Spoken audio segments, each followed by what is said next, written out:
តែនេះថៃក៏បញ្ចេញនៅ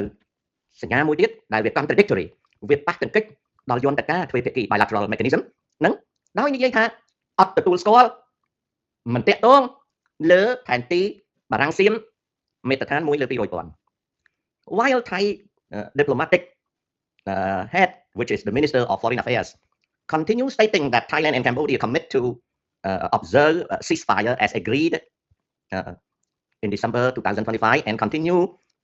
to work bilaterally on JBC mechanism on land border issues. The Prime Minister of Thailand spit out words which very contradictory to the position of the Minister of Foreign Affairs of Thailand by saying that his government does not recognize the Franco-Siamese map 1904-1907. ត្រង់នេះជាសញ្ញាណាដែលថៃកំពុងតែ play a mentality game on issues of land border គឺប្រើប្រាស់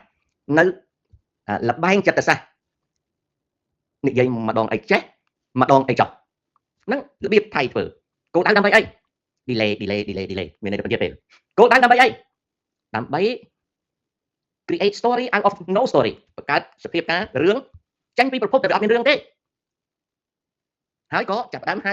ទំនាស់ព្រំដែនគោកកម្ពុជាថៃឡង់ជាទំនាស់ដែលថៃតែងតែលេបរូបភាពថាកម្ពុជាឈ្លានពានថៃកម្ពុជារំលោភលើអធិបតេយ្យភាពនិងបូរណភាពដែនដីថៃនេះគឺជារបៀបថៃ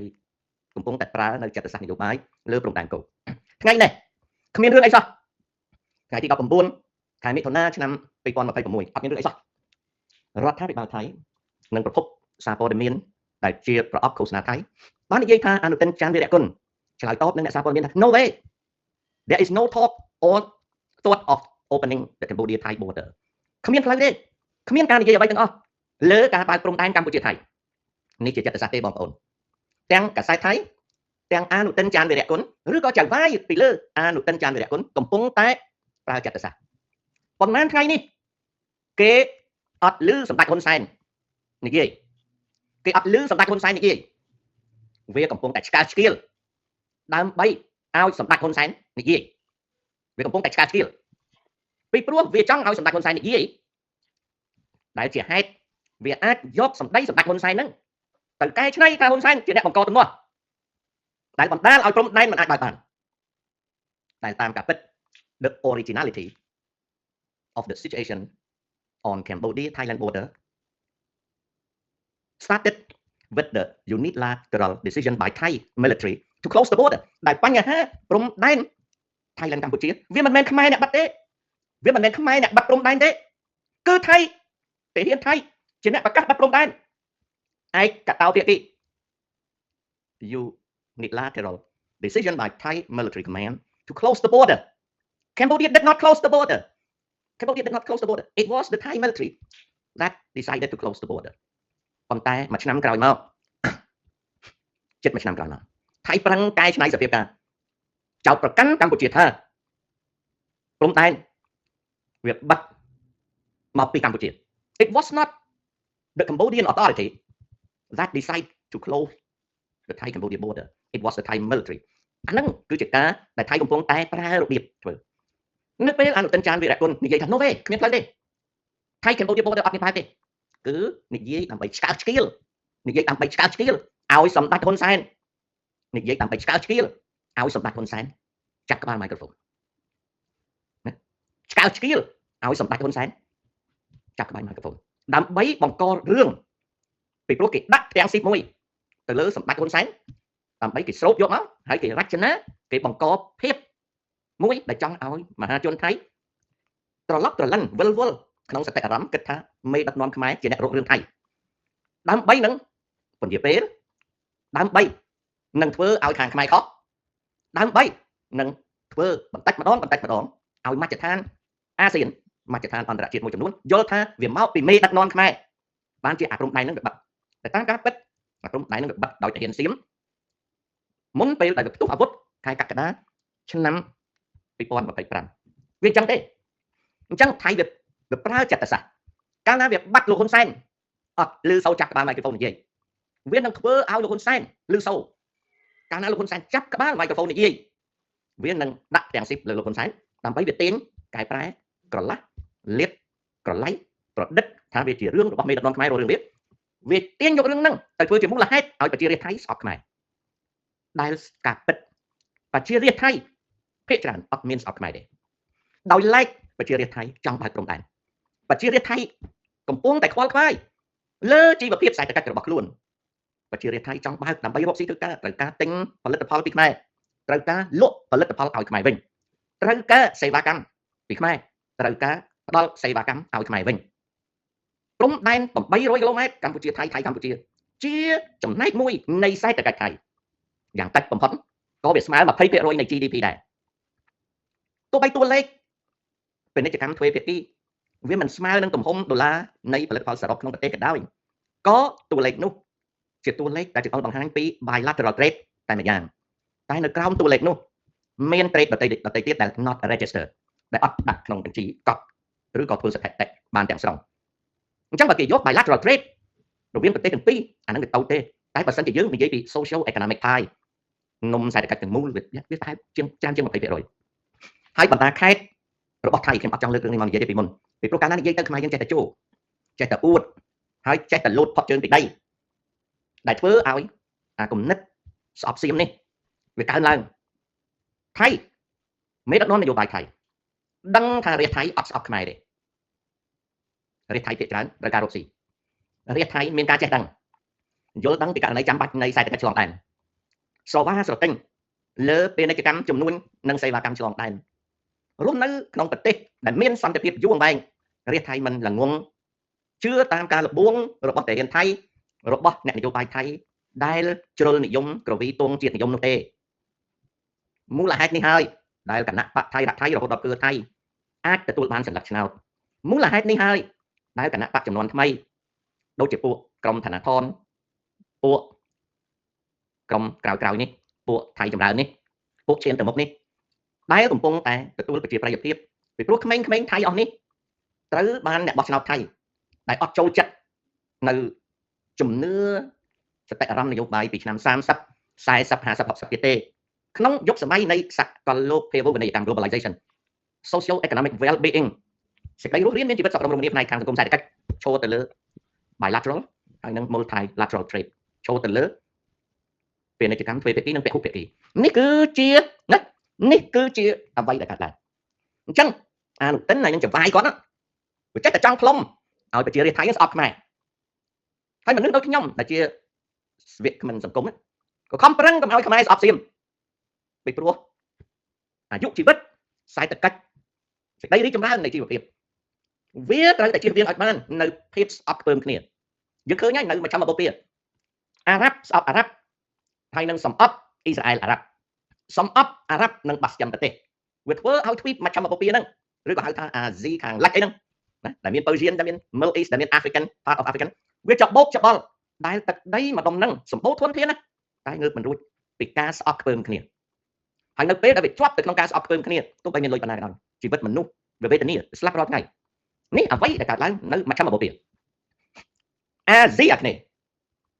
ដែលតាំងពីសម័យអាណានិគមនិយមវាត្រូវតោះគ្នាត្រូវស្អប់គ្នាគឺស្អប់គ្នាដោយសារការពង្រីកទឹកដីនៃអាណាចក្រអាណានិគមនិយមមុនអាណានិគមនិយមគឺជាការងើបឡើងនៃរដ្ឋថ្មីដែលកាប់សម្លាប់គ្នាជាមួយនឹងរដ្ឋចាស់ដល់ក្រោយសង្គ្រាមលោកលើកទី2ជាតិនិយមវានៅពុះកញ្ជ្រោលតែចាប់ផ្ដើមពីចលនាឯករាជ្យដល់មកដល់ទសវត្សរ៍ទី70វាជាពាក់កណ្ដាលនៃការរាតត្បាត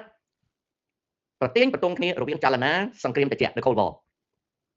ដល់មកដល់ឆ្នាំ90វាឈានដល់ទីបញ្ចប់នៃ Cold War ឆ្នាំ91វាក៏កើតឡើងនៅសក្តិរមនីមួយនៅក្នុងការអភិវឌ្ឍសកលលោកភាវូបនីយកម្ម the development of globalization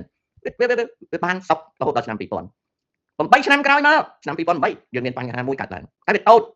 ហើយក៏សក្តិរមនីរហូតដល់ឆ្នាំ25យើងឃើញថាtại ឆ្នាំ2008អាស៊ានរកសេចក្តីសុខដុមរមនាជាមួយគ្នាបានគឺអំណោយផលពី globalization អំណោយផលពីសកលលោកការពិវត្តអំណោយផលពីសកលលោកភាវូបនីយកម្មឥឡូវនេះពួកអ្នកកាន់អំណាចថៃយកណាគំនិត ultra nationalism ណាជាតិនិយមដ៏ឆ្អិនឆ្អៅមកប្រើហែកប្រជាជនថៃ ឲ្យស្អប់ខ្មែរដែលខ្មែរយើងមិនត្រូវសពបំផោងនៅជាតិនិយមខ្មែរឆ្អិនឆ្អៅទៅស្អប់សៀមវិញទេពីព្រោះកាលណាវាតកិច្ចគ្នាប្រទេសគេធំជាងប្រទេសយើងតូចអាលាយដូចគ្នាប៉ុន្តែយើងខូចខាតធំជាងគេពីព្រោះយើងនៅក្នុងភូមិសាស្ត្រនយោបាយអំណោយផលតិចនិយាយអញ្ចឹងគេថាខ្ញុំមិនខ្លាចទៅជាសៀមតែបើនិយាយអំពីចំណុចយល់ដឹងអំពីបញ្ហារបស់សៀមគេថាខ្ញុំនិយាយទៅជាជោយើងត្រូវខំប្រឹងទុកចិត្តយើងឲ្យដឹងថាអនុទិនច័ន្ទរៈគុណនិយាយថ្ងៃនេះគោលដៅគឺលោកហ៊ុនសែននោះទេគឺចង់ឲ្យលោកហ៊ុនសែនចាប់ក្បាលមីក្រូហ្វូនខ្ញុំសង្ឃឹមថាសម្ដេចតេជោយល់នៅឧបាយកលនេះហើយខ្ញុំជឿថាគាត់យល់ដូច្នេះភាសាអង់គ្លេសថាគាត់មិនឲ្យចៅវាយរបស់អនុទិននិងអនុទិនធ្វើចិត្តសាស្ត្រនេះបានទេមិនឲ្យបង្កើតចិត្តសាស្ត្រនេះបានទេបើបង្កើតចិត្តសាស្ត្រនេះបានវានាំសៀមឲ្យស្អប់ខ្មែរហើយultra nationalist អ្នកជាតិនិយមឆ្អិនឆ្អៅនៅស្រុកខ្មែរដែលអត់ស្គាល់សេដ្ឋកិច្ចនិងភូមិសាស្ត្រនយោបាយក៏នាំគ្នាបំផោងultra nationalism which is very very unhealthy ណានាំជាតិនិយមឆ្អិនឆ្អៅហ្នឹងវាទៅបុកគ្នាជាមួយថៃខូចសេដ្ឋកិច្ចប្រជាជនទាំងសងខាងរឹតតែច្រើនបណ្ដាលឲ្យខ្លាចទៅជាសង្គ្រាមនេះអញ្ចឹងខ្ញុំមើលឃើញតែថៃវាកំពុងតែផ្ញើសញ្ញាលាយឡំនៅពេលជាមួយគ្នានៅពេលដែលវាបាត់មិនឃើញលោកហ៊ុនសែនចាប់ក្បាលមីក្រូហ្វូនវាកំពុងតែរករឿងគាត់វាសប្បាយចិត្តនៅពេលគាត់ចាប់ក្បាលមីក្រូហ្វូនដើម្បីវាខួងយកសម្ដីរបស់គាត់ទៅធ្វើជាផ្ទាំងស៊ីបដើម្បីបបួលឲ្យរាជថៃស្អប់ខ្មែរនេះគឺជាចិត្តសាស្ត្រនៃនយោបាយថៃដូចជាប្រហែលថ្ងៃនេះinfluencer ថៃម្នាក់ជា professor ត្រូវបានគេឲ្យចេញមកសម្ដែងដោយចោទអនុទិនច័ន្ទវីរៈគុណនិងរាជការថៃថាក្បត់ជាតិដោយព្រមចូលរួមនីតិវិធី compulsory conciliation under provision of UN clause គេថារាជការថៃក្បត់ជាតិត្រូវតែបដិសេធទាំងស្រុងដោយប្រកាសអធិបតេយ្យយ៉ាងបូរណភាពដែនដីថៃតាមរយៈផែនទីរបស់ថៃដោយគ្មានត្រូវការចូលរួមនៅក្នុង legal process under UN clause ទេតើសាស្ត្រាចារ្យថៃម្នាក់ហ្នឹងពិតជាប្រឆាំងនឹងនយោបាយអនុទិនច័ន្ទវីរៈគុណឬចម្លើយឆ្លើយថាមិនមែនទេគេសម្ដែងទេបងប្អូនគេឲ្យ professor ម្នាក់គេឲ្យសាស្ត្រាចារ្យម្នាក់ចេញមកចោទរាជការថៃថាក្បត់ជាតិនៅស្រុកថៃគ្មានអាណាហ៊ានចោទរាជការខ្លួនឯងថាក្បត់ជាតិទេថៃមិនមែនជាប្រទេសសេរីភាពពេញលេញទេជារាជានិយមគេអត់ដែលចេញមកចោទរាជការគេថាក្បត់ជាតិទេអញ្ចឹងនៅពេលដែលគេឲ្យសាស្ត្រាចារ្យមួយណាមកចោទរាជការអនុទិនច័ន្ទវីរៈគុណថាក្បត់ជាតិគេចង់ឲ្យសម្ដេចហ៊ុនសែនចាប់ក្បាលមីក្រូហ្វូនគេចង់ឲ្យសម្ដេចហ៊ុនសែនលោកមាត់លោកកដើម្បីគេបំពាក់សម្លេងសម្ដេចហ៊ុនសែនហ្នឹងយកទៅឃោសនាឲ្យរាជថៃស្អប់ខ្មែរឥឡូវនេះមកដល់ជុំខ្ញុំបកស្រាយអំពីរឿងហ្នឹងហើយចុះពីមុនមិនក៏មិននិយាយពីមុនវានៅក្តៅកាលណាវាកំពុងតែច្បាំងគ្នាស្អីក៏ហុយដែរដល់ពេលផេះនឹងកំសួលលើធ្លាក់ចុះយើងត្រូវពិនិត្យឲ្យឃើញចិត្តសាស្ត្រថៃទើបយើងរស់បាននៅកម្ពុជាវាមានចលករជាតិនិយមឆ្អិនឆ្អៅនៅថៃវាមានចលករជាតិនិយមឆ្អិនឆ្អៅចលករហ្នឹងតូចទេមិនមែនតំណាងឲ្យប្រជាជាតិថៃឬប្រជាជាតិខ្មែរទេតែចលករហ្នឹងវាជាកំតិចភ្លើងដែលធ្វើឲ្យកើតសង្គ្រាមណាវាជាចលករកំតិចភ្លើងដែលបង្កើតសង្គ្រាមអញ្ចឹងប្រហែលថ្ងៃនៅពេលថៃវានិយាយពេលអនុទិនទៅរុស្ស៊ីអីគឺវាកំពុងអុចអានឲ្យលោកហ៊ុនសែនចាប់ក្បាលមីក្រូហ្វូនហើយអាសាស្ត្រាចារ្យមួយដែលចេញមកចោទជា influencer ចេញមកចោទអនុទិនរដ្ឋបាលអនុទិនរបស់ជាតិឲ្យប្រើផែនទីអីហើយមិនត្រូវចូលរួមជាមួយនឹងយួនគឺគេកំពុងតែសាកកម្ដៅនិងសីតុណ្ហភាពមហាជនថៃតែការពិតជាអ្វីការពិតប្រជារាស្ត្រថៃអត់ចង់ឲ្យបាត់ព្រំដែនទេប្រជារាស្ត្រថៃតាមខេត្តថៃជាប់ព្រំដែនទាំងអស់ចង់ឲ្យបើកប្រជាជនថៃសូម្បីតែនៅបាងកកក៏ចង់ឲ្យបើកព្រំដែនដែរបកឈាមថ្មីរបស់ថៃរួមទាំងគឺថៃរួមទាំងប្រជាធិបតេយ្យចង់ឲ្យបើកព្រំដែនពីព្រោះបាត់ព្រំដែនខាងអនុទិនច័ន្ទវីរៈគុណក៏វាភូមិចៃថៃក៏ចង់បើកព្រំដែនដែរពីព្រោះវាខាតតែអំណាចរបស់វាពឹងលើចបាយវាកំពុងថ្លឹងរវាងតម្លៃនៃគ្រឿងអំណាចរបស់ខ្លួនហើយនឹងសេដ្ឋកិច្ចតែភាគច្រើនពួកនោះជាមនុស្សមិនគិតសេដ្ឋកិច្ចគិតតែធ្វើម៉េចត្រូវតែកាន់អំណាចឲ្យបានអំណាចនោះនៅទីណាគឺនៅលើដៃតាហ៊ានអញ្ចឹងខំប្រឹងធ្វើម៉េចប្រើប្រាស់អនុទិនឲ្យដើរតួជាមនុស្សដែលសម្ដេចការតែតាមមើលទៅមិនមែនអនុទិនទាំងស្រុងទេពីព្រោះអ្វីដែលអនុទិននិយាយអនុទិននេះមនុស្សគំនិតខ្លីរីឯសម្ដីសីហស័ក្តិចេះគិតក៏ប៉ុន្តែចៅវាយមិនឲ្យធ្វើនាយករដ្ឋមន្ត្រីទេសីហស័ក្តិយល់ឃើញថាខ្លួនអាចធ្លាក់ទៅក្នុងរណ្ដៅអាប់អោនកិត្តិយសមួយជីវិត ដូចមុំសេនីប្រមូលដែលតាក់ទងនឹងរឿងខ្មែរអញ្ចឹងតែសីហស័កវាអត់មានជំរឿចំណែកមន្ត្រីទទួលខុសត្រូវខាងសេដ្ឋកិច្ចពាណិជ្ជកម្មក៏ជួបការលំបាកនៅពេលដែលយ៉ាងតិច 20% នៃ GDP ថៃវាកំពុងតែខូចខាតអញ្ចឹងភាពណៃណងនេះសរុបប៉ុណ្ណេះថាថៃវាផ្ញើសញ្ញាឲ្យខុសៗគ្នាដើម្បីវាចង់ឲ្យលោកហ៊ុនសែនចាប់ក្បាលមីក្រូហ្វូនដើម្បីចង់ឲ្យចលករពហិការទំនិញថៃខ្លាំងជាងមុនដើម្បីវាធ្វើឲ្យរាជថៃងាកមកស្អប់ខ្មែរនេះគឺជាល្បិចរបស់អ្នកកាន់អំណាចនៅពីក្រោយខ្នងអនុទិនចាន់វិរៈគុណចប់ប៉ុណ្ណឹង